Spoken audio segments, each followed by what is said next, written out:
This is Life's a Pitch TV.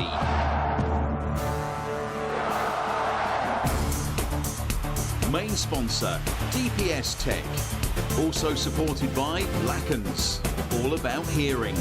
Forward Floors, Ginger Pickle, Fred Olsen Logistics, The Dove, Seckford Golf Club, Ashford Wright, John Keeble Cars, Venue 16, The Hudson Group, Come Hither Design, Sound 4 Pro Audio, and Suffolk Sound.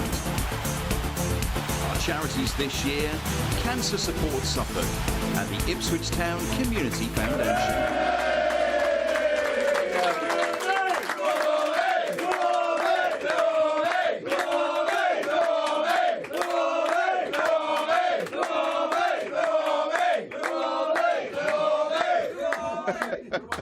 Fantastic job, brilliant. Welcome our capacity crowd and welcome to this week's edition of Life's a Pitch TV. I'm your host Mark Murphy. Let me introduce you to the team. It's Terry Butcher. Hey! There's Russell Osman. Hey! There's no Luke Chambers tonight. He's off working for somebody called Sky Television, I think. I've never heard of them myself. We'll see you soon, Chambo. And we've got Richard and Mark on technicals, and they've been working very hard tonight, haven't they? And poor Leslie and John, who are part of the team, are poorly this week. So, you know, you wouldn't want them in this room at the moment, I'll tell you. So, we've got to say hello to our capacity crowd tonight. It's a huge crowd in the Churchman stand, sponsored by John Keeble Cars. Yay! Yeah, they've got the beers out. And also the North stand, sponsored by Ashford Wright, everybody. Yay! Brilliant stuff. We're on YouTube. Don't forget to like and subscribe to the channel. It does make all the difference. Helps us keep going every week. We're on podcasts, so wherever you get your podcasts from, you'll be able to find us. And don't forget Saturday lunchtimes on Suffolk Sound as well. We've got the Table Footy Challenge on this day in ITFC history. Ask the Legends, Player of the Week, and the Renegade Statman every week with stats that you didn't know you needed to know about. But we need a special guest this week. Joining us now, it's Ipswich Town legend Bryan Hamilton, everybody.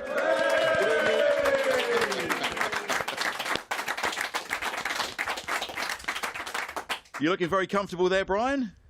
Very cosy, very comfortable. Nice day. So, just come out of a party, so I'm looking forward to this tonight. Fantastic. Well, it's great to get you on the show. Really good to get you on the show. And, of course, you know these two reprobates on the sofa here very well. Two legends, Mr. Butcher, Mr. Osman. Hello, Mr. Hamilton. Hello. Plenty of stories, I would imagine, tonight from you three, I would think. There might be one or two. Oh, I hope so, yes. We're all looking forward to that. What do you think of the season so far, Bryan? What's your assessment of Town's start in the Premier League? Well, I think if we go back to the start, we've got to say what has taken place over the last few years has been absolutely fantastic on and off the field. But I think with you look and concentrate on the field this year, the start was difficult. We knew it was going to be difficult. But I thought the actual performance, the first half especially against Liverpool, was very good. And things went a little bit astray in the second half, but that was understandable. I think we also understood that Man City was going to be very difficult. But they did put up a show, and after that, I think the big game for me was Fulham. Because that, as we know, Russell and Terry will tell you, it's always important at the start of the season to get that first goal, get that first point, get that first win. And I thought Fulham would be a tough test, and I thought they played very well and got that point. And I think that point took them into the Brighton and Southampton games and actually give them that little bit of encouragement. 3 points, I thought at that stage was acceptable. And I thought the performance against Villa was magnificent. I thought it was the best performance in the league so far. But I do think that West Ham was disappointing. I was at the game on Saturday, and I thought Everton played very well. I was not very surprised, but I was surprised how compact they were. And I thought they, from the start of the game, looked as if they had control of it. And I thought we had a disappointing performance. So it's a big game, the next one. And, we just simply need to get that 3 points under our belt and then get started again. Yeah, that win is so important. It's becoming a bit of a monkey on the back at the moment, isn't it? What did you make of last Saturday, Russ? Disappointing, like everybody was. There was down at Portman Road. Again, giving away or making mistakes that are costing us goals is proving very costly at the moment. Can't understand what was going on with the first goal. I think O'Shea could have just headed it out for a corner, and people can readjust. Then he's, for some reason, headed it down inside the 18-yard box. Then Burns has the opportunity to knock it out of play for a corner, and he tries to control it, miscontrols it, and they're mistakes that would we have got away with it in the Championship, League One? You definitely won't get away with it in the Premier League, that's for sure. And then you can see we get a little bit deflated at the moment when something like that happens, especially at home. Clark had a good chance. I think he just snatched at his opportunity. It would have been nice to see him just hit the target. That miss seemed to knock his confidence a little bit. And we've got to get involved in some games a little bit more physically as well. I think we got bullied a little bit in midfield.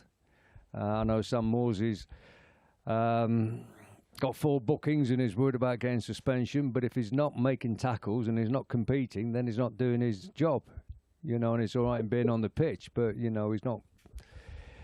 not performing at 100% at the moment, and I would prefer him to go and kick somebody, get his suspension out of the way for a couple of weeks, and then go on from there and be competitive again.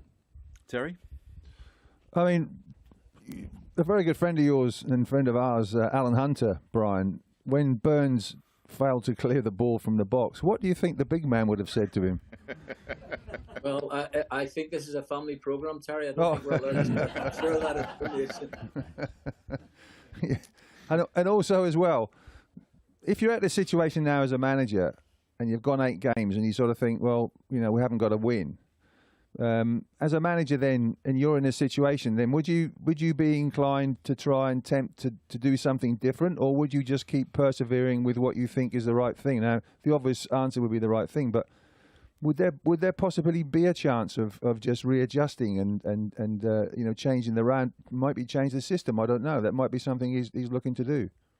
Well, I've got to declare. I'm a huge Kieran McKenna fan. I know you guys are as well, but I just feel that what he has brought to the football club over the last 2 years has been magnificent, absolutely magnificent.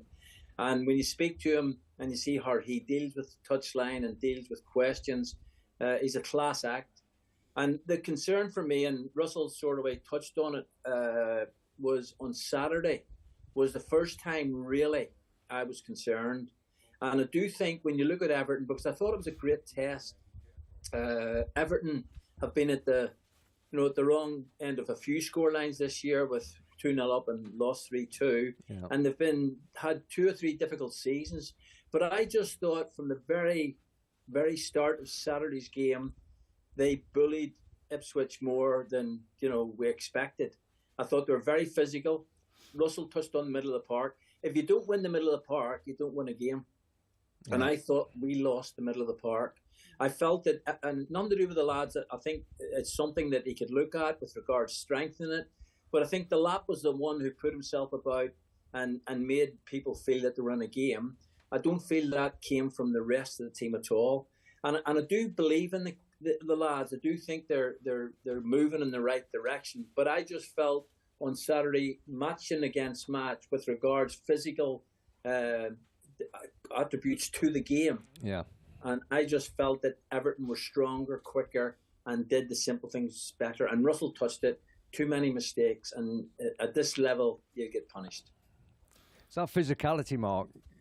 In every game that we've played so far this season, whether it's been Liverpool, Manchester City, Fulham, Brighton, you look at the players on the pitch and you think, crikey, they are all fit, they are all strong, they're powerful.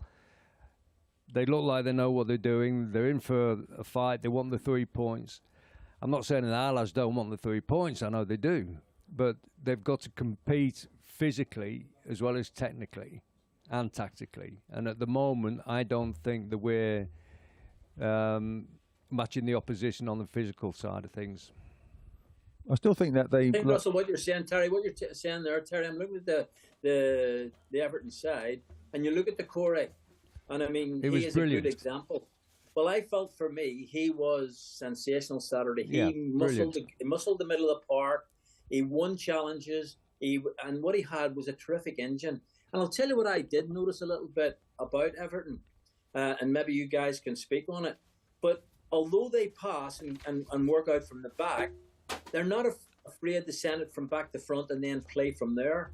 You know, they mixed and matched their game a little bit. Well, Pickford, the goalkeeper, Bryan, he knocked a lot of long balls, doesn't he? He likes to put his left foot behind it. And you might have seen in the 94th minute, he cleared a ball from inside his 18-yard box. This is Pickford. He stuck it right down behind Leif Davis, close to the corner flag. And Decore, the midfield player, was the fella chasing the ball down. And that was in the 94th minute of the game. And you think, what's he doing that for? He's doing that because he can. Because he's a big, fit, strong boy. And he's just going up and down the pitch. He was everywhere. Like that. You know, the player who I picked out, I thought he was very, very good. And I know he's a talented, beautiful left foot. I thought McNeil was very good, you know. Yeah. Very good on the ball. Athletically, he was all over the pitch. I just felt they seemed to be stronger, quicker, and knew what the program was. And when the ball went from back to front, I mean, I always liked the centre forward. I saw him as a young player, and I thought he was going to be sensational. And unfortunately, he's had a few injuries. But when you look at Everton, the way they feed off him up front, and they do actually go back to front more than any other team I've seen. And it definitely sometimes works. Yeah. So we have another big game coming up. They're big games every week, aren't they, really? And what do you think of this weekend's opponents, Terry? Brentford. Your old stomping ground, wasn't it? Well, I wasn't quite. It was about 100 yards away from the actual main ground because it was a new ground. But I used to lose in that ground as well, so don't worry about it. No. But no, they are a good team. They play some good football. They've got a very, very good manager as well. But you know, they can be up and down a lot. So mid-table is around about their position in the league. But at home, they can do the business, and they have players that can score, and they can hurt you. But at the same time, we can still hurt teams as well. And I think because in the past 2 years, Town have been playing against teams where they just out-footballed them, they've out-passed them, they've out-drilled them. So it didn't really come down to physicality at all. But now you've got teams that can't, that play equally as good as us and are also equally as physical, if not more. So it's it's a formidable task for them. But it's something I'm sure they're prepared to take on. And Brentford away, Leicester at home. You say, well, a lot of people are saying, well, we've got to get 6 points or we've got to get 3 or whatever. You've just got to take it as it see it. And I just think we are going to bed in, and Kieran will eventually find possibly his strongest side that he feels that can help him with the substitutes coming on as well. But it's just down to the experience, and it's now not to be so inwardly pointing and blame and all this sort of thing. It's not about blame. It's about trying your best in the next game. So you always bounce back, and that's what they've got to do. I mean, Mark, just to follow on from what Terry was saying, when we played, we'd laugh and joke, and we all have a giggle here about how much we used to party and drink and have a bit of fun off the pitch. But we could play football, and we could compete. And whether we were playing Liverpool, Man United, Chelsea, Spurs, whatever, Bobby Ferguson and Sir Bobby Robson, Silly would not allow you not to compete. If you weren't prepared to go head-to-head with the person that you're playing against, then you weren't in the team. So we were fit because we worked extremely hard on the training ground. If we weren't playing 2 games a week, sort of Saturday and the Wednesday, Monday afternoon and Tuesday, it was murderous. They used to run us and work us in the gym and everywhere. So it was easier for us to play Saturday, Tuesday, Saturday, Wednesday. That was easy. If we had a free week, it was murderous, wasn't it? But Bryan, I just wanted to say you came to the club 71, 72, and when Bryan came to the club in 71, 72.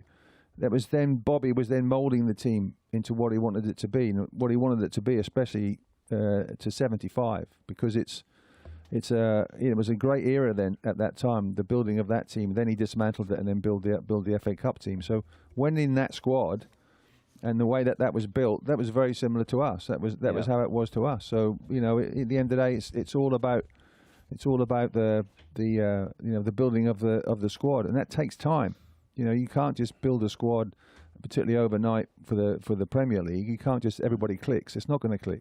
But give it time, it will. Well, it's interesting because I think we've got a pick. I hope we can get up of Bryan's team in '73, and that was there. It is up on the screen now, and it was quite a lineup then. This is 1973, and the beginnings of what happened in '78. So Burley, Best, Civil, Morris, Hunter, Hammond, Woods, Wymark, Mills, Hamilton, Viljohn, Collard, Lambert, Osborne, Miller, and Beattie. Now that is not a bad squad, is it, for the mid-70s? And that was the basics of what went on to win the FA Cup. Yeah, a few dodgy haircuts there. You mean Brazil didn't have a dodgy haircut? I'll tell you. No, but I used to watch. I used to watch that team. Used to take me little crate, my milk crate, and down to Churchman's stand. And watch that, yeah, it was great stuff. It really was, and plus the fact we had a lot of European results, good European results at that time as well. Well, we'll hopefully talk to Bryan again in a moment or two. We've lost the link to him at the moment. Is he gone for a whiskey? He's gone for a little toddy, I think. He's gone to another party. But it is time. It is time to see who is the Live to Pitch TV Player of the Week. This is sponsored by the Dove in Ipswich.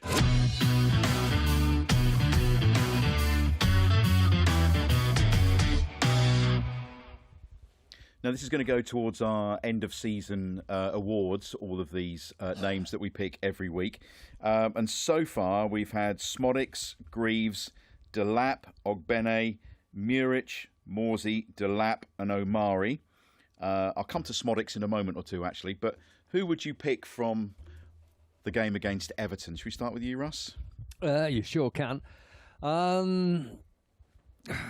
am going to go for Connor Chaplin. Okay. I thought when he came on, he showed a bit of a spark there.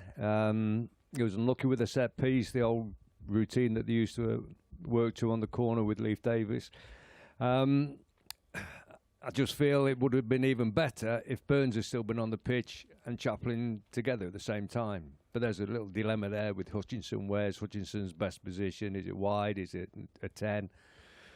Who knows yet? But I thought when he came on, his attitude was great. Can't give it Delap again, can we? But I'm going with Connor Chaplin. What do you think, Terry? Well, I don't think there was a lot to choose from, really. But I Difficult think, this week, isn't it? Possibly Murich, because he stopped Calvert-Lewin from scoring a few goals and stopped the scoreline getting worse. But yeah, it's a very difficult one this week. Well, Murich is coming in for a lot of stick, but then when you look at, you sit back and you look at the highlights and you see what he does do, that result could have been a lot worse, couldn't it? Well, it could have been easily. Yeah, I mean, he got beat with the second goal, his near post. I think he was caught out by the quality of the strike. Do you think he was surprised by a centre-half hitting the ball like that? Because we'd have been proud of that. Yeah, he's done the centre-half union proud there, hasn't he? Yes, yeah. Well done, Keno. There's goals in centre-halves. Yeah, so I'm gonna put this to the capacity crowd. So it's split down. So who thinks Connor Chaplin? Okay, you'll have to shout. So 1, 2. Who thinks Murich? Popular vote. Who thinks none of the above? Well, I don't think we're going to reward it this week by the looks of things. What's the other choices then? It'd be nice to hear the other choices. Yeah, any other thoughts? You have to shout. Delap. There was no one. All right, Delap. Any others? Yeah, I'll give it Delap again. Okay, Delap's got it again. Give him a round of applause. Leave Delap. Well done. Couple of things, couple of points that have come out. A lot of debate and discussion about, and you touched on it there, the best position for Omari Hutchinson. Yeah. It's got to be out on the right, hasn't it, wide? I think so. He seems to be a bit more exciting when he gets hold of the ball there, coming in on his left foot. And I think that's his best position, but it's a dilemma when, can you play him? Can you play Chappers, who plays in that number 10 role? But to get the best out of Hutchinson, I think you've got to play him there. And I think Kieran's just got a few problems with the fact that he's got a few injuries, and the ideal permutations that he probably wants aren't available to him at the moment. But that's going to happen, isn't it? It's going to happen, and international break hasn't helped at all, the 2 international breaks, because all the best players that you want to work with have been away, and we've got another one coming up sometime soon, haven't we? I would say that his best position is wide right. Okay. Terry? Well, when you actually look at it, when you look at the front line especially, you'd say, well, Burns is not really doing himself justice at the moment, really, compared to what he has done. So Omari's best position's on the right, scored for England under 21s or whatever it was, and has played very, very well in that position before. So if you're going to make a switch there. But then who plays number 10 and who plays on the outside? So you've got Smodic, who started the season out there. Well, let me ask you. I was going to ask about Smodic as well, because he was a goal machine last season. Yeah. He's not really been given the chance, has he? I think did he not play in behind the striker, or he's up with the striker as well in that middle section? Maybe he can go there, but I think it won't become apparent to Kieran. You'll see things in training, and you'll see good things in training, but it's when it comes to the games that you really judge people, and that's where you're going to pick him for the future. So it will come, and as a manager, you've just got to keep persevering and keep plodding along and just giving them confidence and keep working hard, and then hopefully something will turn up. It normally does. Well, Smodic scored a few goals pre-season, didn't he, while he was still at Blackburn? So he started the season off very well, and all of a sudden he's here and he's just got the one goal, hasn't he, at the moment? But then when you leave one of your goal scorers out, you take away a lot of your weapons sort of thing. So, your ammunition. So, yeah, good luck, Kieran, I say. You'd like to be in the position of doing it, though, wouldn't you? Of course you would, yeah. Of course you would, yeah. I mean, we were talking earlier before we came live on air about the fact that, when he took Delap off with, was it 15, 20 minutes to go, and Hurst on, we're thinking, why didn't he just keep both of them on and just give it a go and just see what happens? But it's against his way of thinking, and that's it. It's done as good so far. Yeah, it has indeed. Well, it's been a great journey, hasn't it? Going to some of the other grounds and some of the teams coming here. It's just, whatever happens, I think we just need to enjoy the ride. I know there's a few grumpy fans, but I think some of those are probably Johnny-come-latelys who've not seen the crap that we had to put up with under Mick McCarthy, frankly. You'll get rid of the international break in November. Then you've got 6 games in December. That's going to be a really crucial spell. So I've had to change my diary there. They're all over the place now, aren't they? Yeah, very much so. Yeah. Sat and done that the other day. Okay, so we're going to give it to Liam Delap, Player of the Week, which is good. Let's have a little look at... I've got some news in, actually. The food bank, we mentioned the food bank collection last week, the town fans supporting the food banks, and Elijah's been in touch. It was a great plug on Life's a Pitch. We had someone donate a big bag saying they'd heard about the collection on the show, so great stuff. Overall, we raised £432.25 on Saturday with donations from both sets of fans. Our next collection is the home match against Manchester United, which is now on the Sunday, isn't it? And that's at 1:30 through until 4. They'll be collecting that. I think also on our monitors, if you have a look, we can see we've got a new doctor at the club. Did you know that this week? New doctor, there he is, look. Dr. Kieran McKenna. Give him a round of applause. Look. Well done. Dr. McKenna. Wonderful stuff. That's a nice honour to get, isn't it? Yes, I've got one of those as well. Good. Yeah. Good. Doctor of nothing. Doctor Who. Doctor Who, yeah. That's a nice touch, though, isn't it? Yeah, it's very nice. Yeah, it's very nice. He spoke very well by all accounts. Yeah, but when I got mine, the actual the chap who presents it, well, I can't remember his name now, so it shows how much I'm genned up in it. You come along, it didn't do it to me, but the others came along and graduated, and he bops them on the head with something. I would have loved to have done that. I would have loved it, yeah. Could he not reach you when it was your turn then? No. I would have got a hammer or something like that. That'd have been good. Honorary hammer. No, but it is a big honour. It's nice. Yeah, it's a nice touch, isn't it? New contract for Leif Davis. How important is that? Yeah, I think it's important. It's nice. From the player's point of view, it's a reward. It's praise. It's a real honour. So just like the doctorate. So he's a quality player, especially going forward. But he's got to keep the standard high, and but obviously what he wants is competition as well to make sure it is. But he's been a big asset to us. No, it's good news. Good news for the club. Good news for him personally. So, I still think we've not seen the best of him this season at the moment. And I think there's more to come from him. I think he's got all the attributes that you need from a fullback, like Terry said, especially going forward. work on one or two things defensively. But hopefully that will come, and he'll enjoy his new contract. Yeah, well, it's good to see. I think it's good news, everybody. Do you think it's good news? Yeah, fantastic stuff. Unfortunately, we've lost our link to Bryan. Technology has failed us, but we're going to try and get him back next week. Is he short of money or something? Does he need 50p's? We'll send him some 50p in the 50p's. meter? Yeah. Showing your age now, Butch. I know. Yeah. Who knows what that means, 50p in the meter? Ka-ching. Yeah, not everybody. But he does live in Norfolk. I know. That might be. They may have cut him off just in spite. Just in spite. Someone's chopped through the line between between here and Norfolk. That's right. A lot of people have been asking us about our Christmas show this year. We had a Christmas show last year. Any of you come to that? Yeah. Good. Any our end of year show? Yeah. Good. Fantastic. Well done. Well primed. December the 16th is our Christmas show this year, and we'll have details on our website very soon about how you can book tickets for our Christmas show, and that'll be at venue 16 again. And our end of season dinner is on the 23rd of May. So if you want to pop those in your diary, they will be good, fun nights. And while you're on the website, if you want to be part of the Capacity Crowd, then just click on the thing that says Capacity Crowd and apply, and you could be here like our Capacity Crowd tonight. Also, there's merch on there as well. So if you want to buy some mugs and T-shirts, Mark is in charge of selling merch. Hasn't been sending much out lately, so we need him working a bit harder. So head on to the website for your Life's a Pitch TV merch. Right, time for Ask the Legends, sponsored by Seckford Golf Club.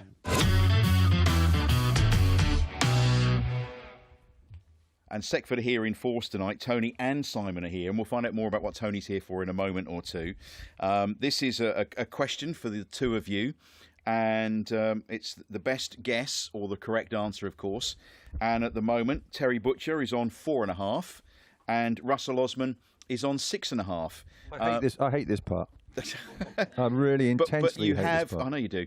But you have, we've got some slight modifications to this section now. Would you like Simon to explain? Yeah, so you've both got a whiteboard in front of you, so we're going to get you to put your guess on there and reveal, and also announce the total. Yeah, okay. So you can get your whiteboard out, get your pen out. You can write your answer on there rather than just saying higher or lower. So you can write your answer on there and then hold it up. But for those who are listening, you'll also have to shout out the answer. Is that all right? Yeah. Yeah, good. What do you say?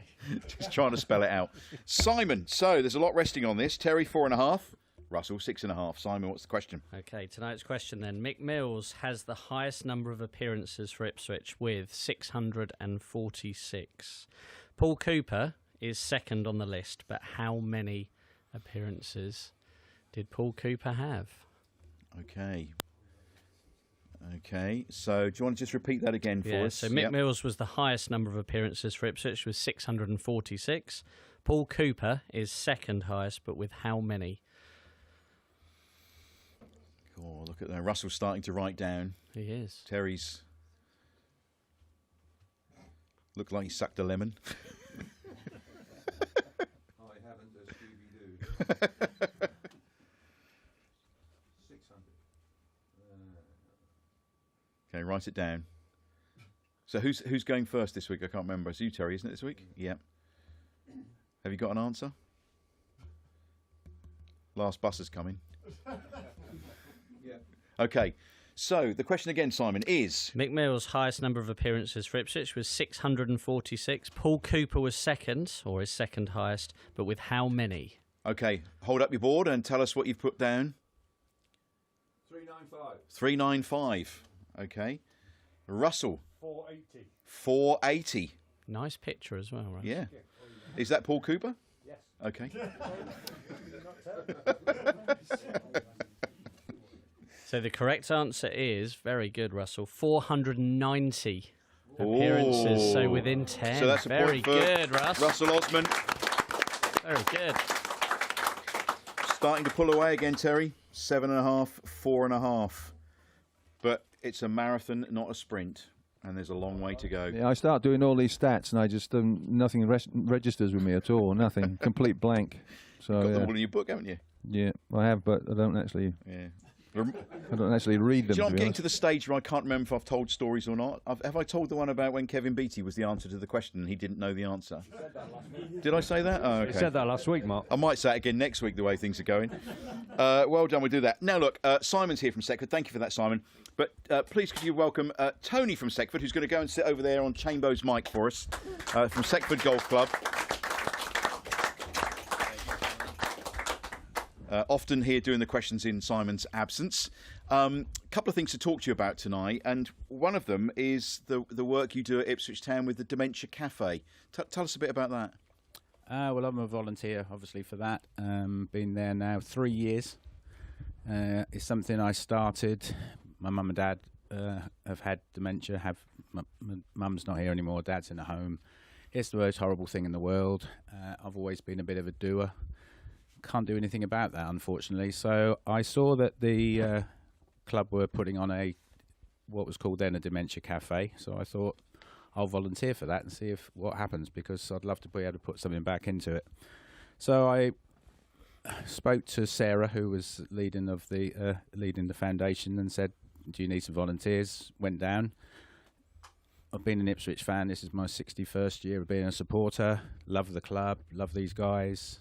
Bit of hero worship as always with them, but to go down and understand what it was all about, because I didn't really understand what it would involve. And so the first day met several people who were there from the different charities, the dementia charity, Alzheimer's and such, and saw how it worked. I can't remember who the first sort of legend was that came down, or ex-player, but to see these people come in who were there really with their carers, sitting around the tables, having coffee and a bit of a buffet at the end, and to see some of these guys pop in and see them, all pretty much Ipswich fans of old, and most of them don't go anymore, lost the love, and with dementia are in a very lost place.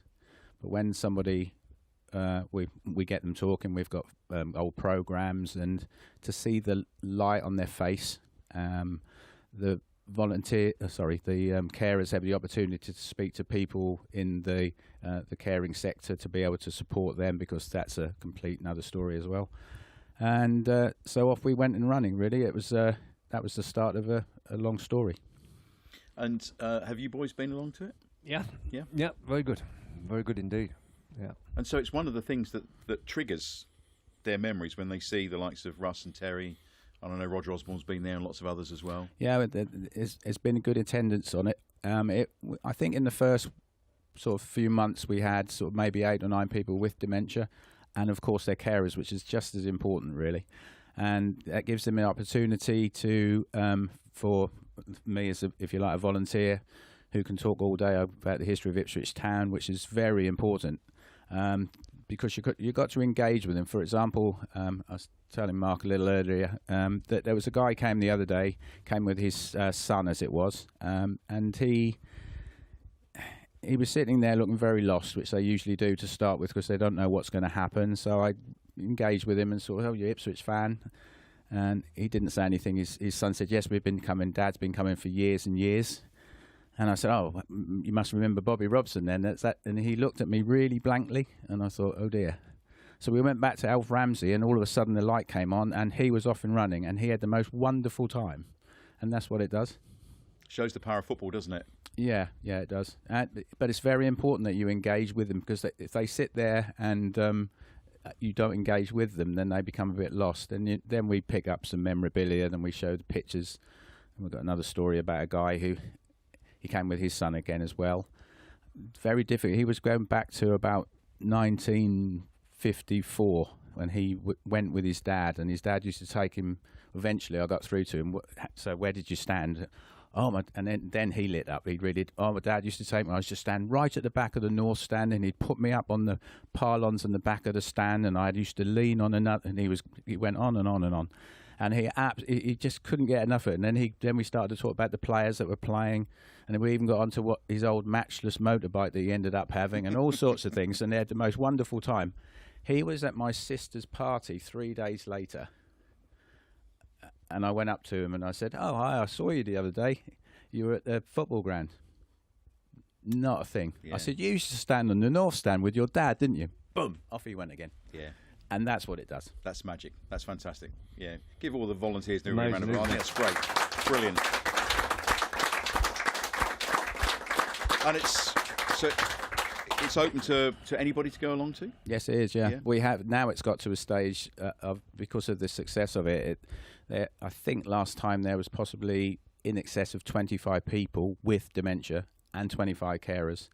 That's a big number, and to keep them occupied, I've donated a putting board to the club, which they absolutely adore. That having a little competition, and I've got a players list top score. I've got a foundation top score, and I've got a person with dementia top score, and the person with dementia's got the highest score. Brilliant. Brilliant. Fantastic. That's Very just great, isn't it? Yeah, it's great when you see it in operation. You actually do see that. It's just like the light comes on, doesn't it, Tony? And they can just reenact what they used to do. So there's something that it just needs triggering at times, and it's great to see them, and it's great to see what you're doing at the golf club as well. So Yeah, that's tell us about that, because dimension. you run Forget Me Not Golf, Yeah, that's right. Yeah. and that's for people with dementia as well. Yes, and dementia being obviously Alzheimer's, Parkinson's too, and to a broader degree, there's other people with other disabilities as well as that. That came about really from going to Ipswich Town, because I met with a lady called Wendy Chard who works for a company called Home Instead that do looking after people in their homes with dementia. So she had a massive experience, and she lives just up the road from the golf club. And I thought, I bet we could do this at the golf club. This would be amazing. And then we attached onto that, well, what if they actually could go out and play golf? Now, as much as the memories of the old players for Ipswich supporters triggers a light, if you've played golf before, amazingly, you take them out when they can barely walk, give them a golf club, and they light up completely and can hit the golf ball like they used to hit a golf ball. Now, the smiles on the faces there is just to behold. And because we can leave then because we've got a volunteer per person and the volunteers, their carers stay inside the clubhouse and enjoy the free tea, cake, coffee. The cake they get through is unbelievable. But they have such a lot of fun, and they can compare notes of how they are and have a little them as time. well, isn't it? Absolutely. But going on to there's such a lot of stories. I could go on all night about it, but just to see these people's lives transform. And it's spreading around worldwide now, isn't it? This? Yeah. Well, the world has changed for me the last few months, and we've now got to the upper tier of me and Dr. Andrew Murray, who's the head of the RNA's disability inclusion and everything else that goes with it, and health. We have created an umbrella of this, which is a World Golf Collaboration, which is trying to find golf clubs as healthy aging centres across the world, because there's a perfect place to come. It's the fresh air, free parking, clubhouse facilities, and it's so that's the bigger picture. Forget Me Not now, because I had a clip go out on Sky while the BMW was on at Wentworth, which had several 100,000 people view it, and I have had quite a lot of messages over the last few weeks, culminating in going up to St Andrews and talking to the DP World Tour about potential funding for it. But I've had 31 clubs across England contact me. I've already got one in Scotland that's taken it on board and is actually starting to do it. So the bigger this is a world thing. I'm trying to get the golfing world together to unite behind it. Well, I think with your passion you will do it, don't you think? Brilliant.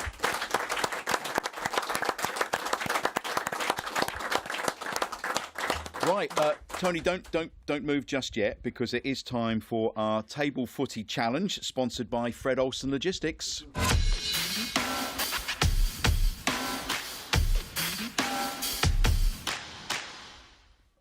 And I don't know where I found it. I spend a lot of my time, like you lot do, probably just scrolling through Facebook. and occasionally I find something that I think is quite funny. And I found this week there's a photograph doing the rounds of Premier League table football. Would you like to have a look at that? There it is. Look, Premier League table football. And for those who are listening and can't see it, basically it's Premier League footballers on a football table just rolling around because they've been shot, badly injured, rolling around. Which actually we haven't seen too much of that this year, have we? I don't think. It's not been too bad, I don't think, but there's still plenty of time. So, Terry and Russell, would you like to come up? And we need some opponents. So I believe Simon and Tony from Seckford Golf Club are going to take on our legends today. Okay, so you might be good at golf, and the other boys are good at football. Let's see how good you are at table football. So it's 60 seconds, and it would be on my whistle. I would get some balls ready at either end, get some balls ready to go. And it's how many goals you score against our England legends. And at the moment, Luke Chambers is still in the lead, somehow with 5. No spinning, but you can spin. Ready? Here we go. Terry's kicking off there. It's just in the midfield at the moment. Not a lot going on at the moment.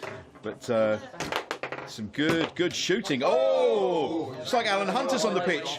The ball's gone out of the ground. Stop the clock. Reload. In it's gone again. I think it's the first time we've had one kicked out of the stadium. Some good defensive work there from the Seckford Golf Club team. Good shot from Russell.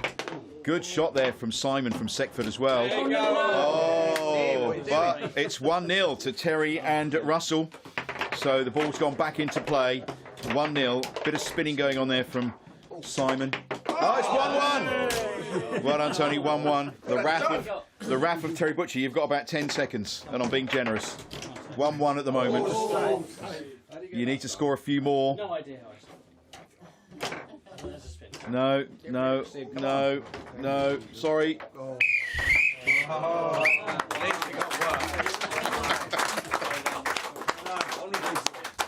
A credible draw there. Well done. Seckford Golf Club versus our England legends. Well done, Simon. Well done, Tony.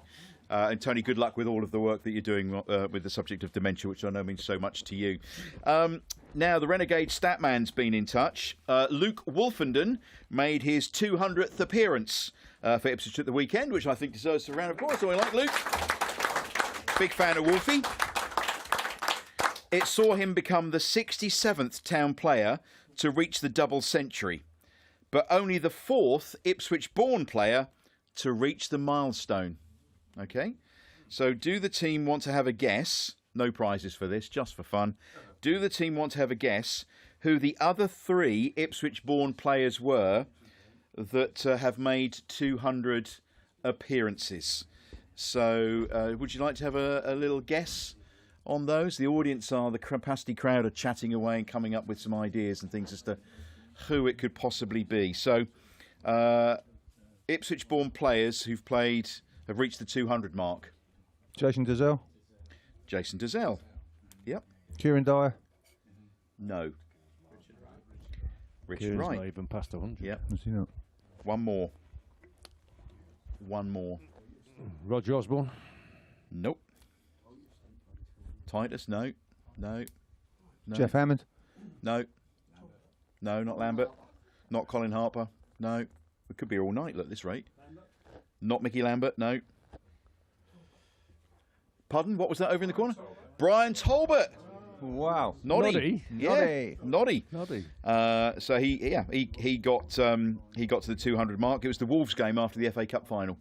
Was his 200th game, apparently. Yeah, it was my home debut as well. Oh, was it? Yeah, we lost 2-1, so the lads were still drunk, I think. Yeah.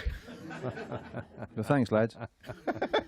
Another one I've brought up that wasn't a good one for you. I'm sorry about that. Yeah, there's many. Wolfie is also only the 2nd Luke to reach 200 games.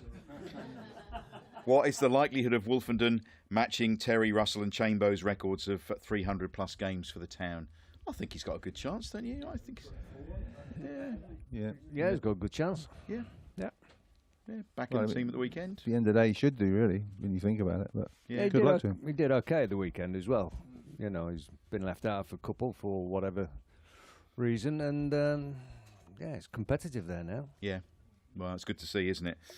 Right, your turn, Russ. Time for our On This Day in History, sponsored by Fred Olsen Logistics.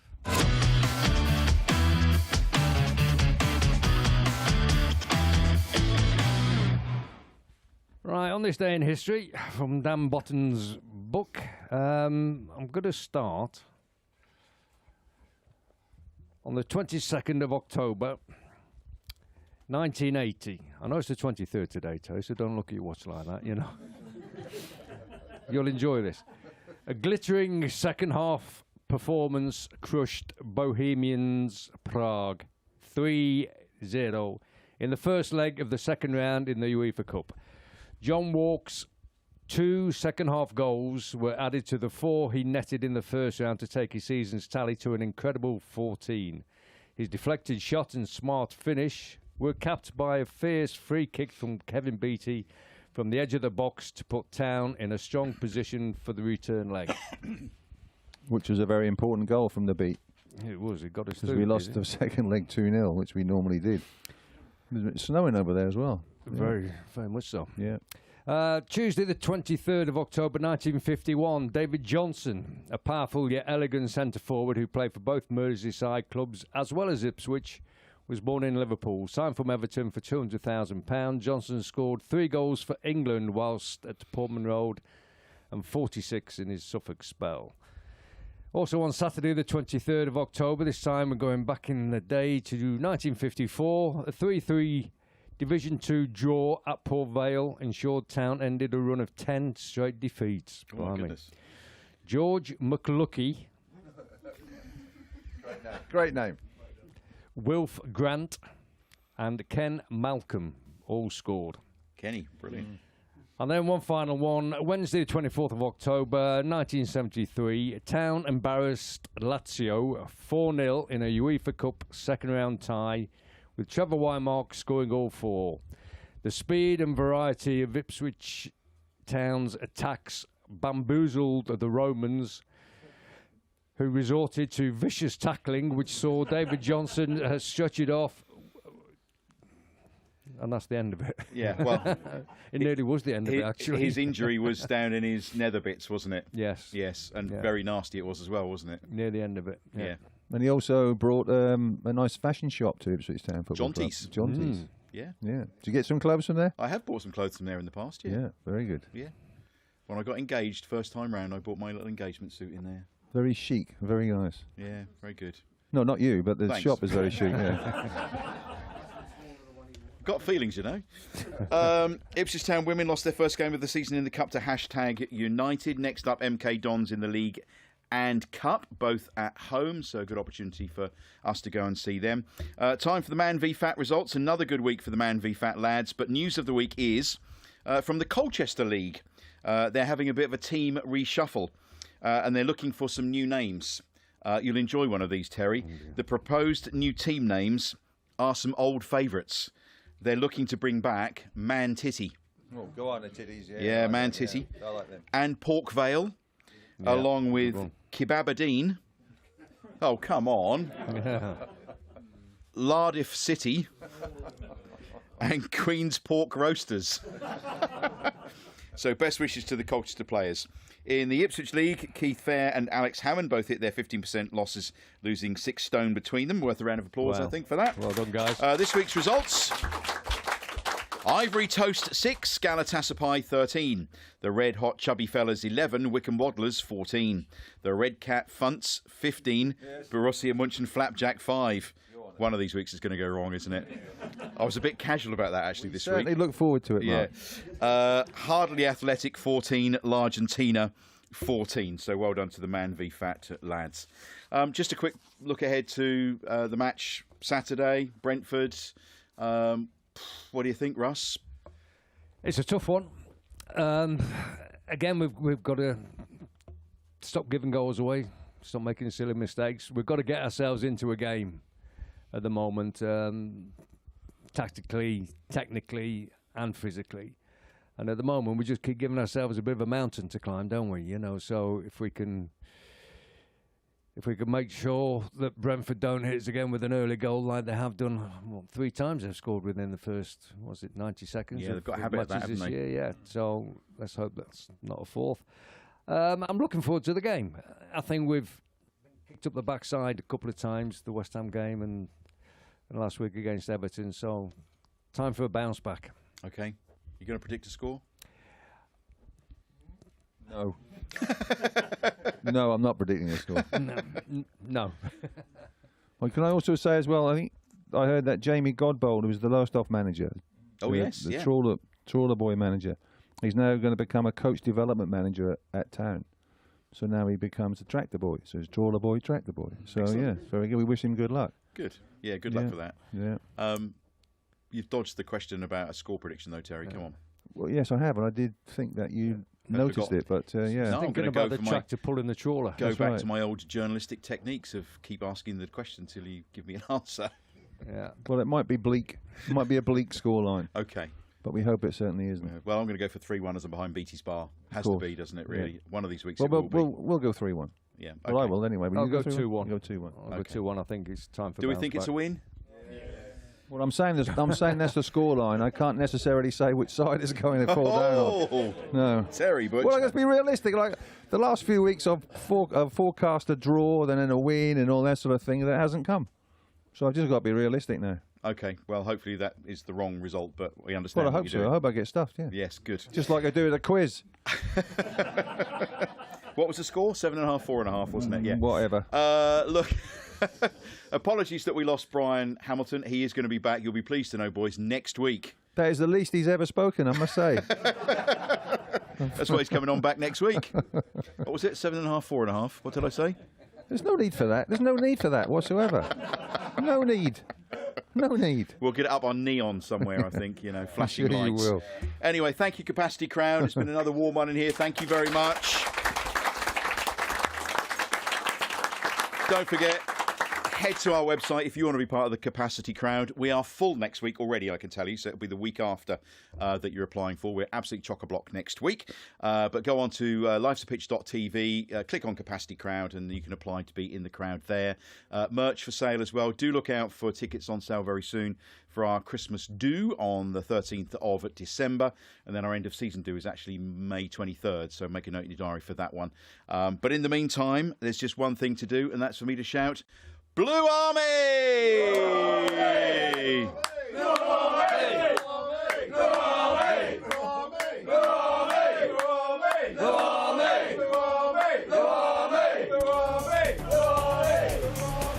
This has been a Life's a Pitch TV production.